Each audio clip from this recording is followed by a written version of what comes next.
మన దేశంలో విచిత్రం ఏంటంటే, హిందువులకు వ్యతిరేకంగా మాట్లాడేవాడు మేధావితోడు. హిందువుల యొక్క సంప్రదాయాలను విమర్శించేటటువంటి వాడు మేధావిగా గుర్తించబడతాడు.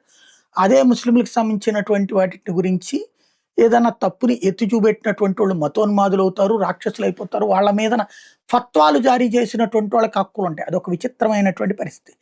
అది పక్కన పెడితే, ఈ హిందుత్వ ద్వేషులు, భారత ద్వేషులు, బీజేపీ ద్వేషులు, మోడీ ద్వేషులు అందరూ ఏడ్చేటటువంటి యోగి ఆదిత్యనాథ్ కట్టర్ హిందూగా వీళ్ళ భావన.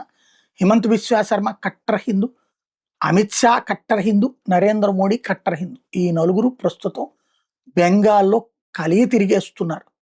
నిరంతరం అక్కడ వాళ్ళని చైతన్యపరుస్తున్నారు. ప్రస్తుతం 27వ తారీఖు దాకా వీళ్ళు కంటిన్యూగా టూర్లు ఉంటాయి.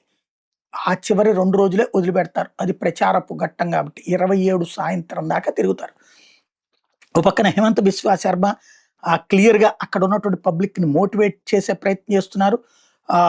ఏదైతే ఈవిడ చేపలు అమ్మనియ్యరు, చేపలు తిననంటే, దమ్ముంటే గనక నాతో పాటు మమతా బెనర్జీ భోజనానికి కూర్చుందాం. నేను ఆమెకంటే 1 కేజీ చేపలు ఎక్కువ తింటానంటూ చేపల గురించి ప్రజల్ని భయపెట్టాలనుకున్న మమతా బెనర్జీ కౌంటర్ ఆయనేసుకొచ్చాడు. మరోవైపున దీనాజ్‌పూర్, మాల్డా లాంటి చోట్లన బంగ్లాదేశ్ ఎక్స్‌టెన్షన్ కింద ఇప్పటికే మార్చేశారు. ఈ రాష్ట్రాన్ని రక్షించుకోకపోతే ప్రమాదం అంటే హిమంత్ బిశ్వా శర్మ చెప్పుకొస్తున్నారు.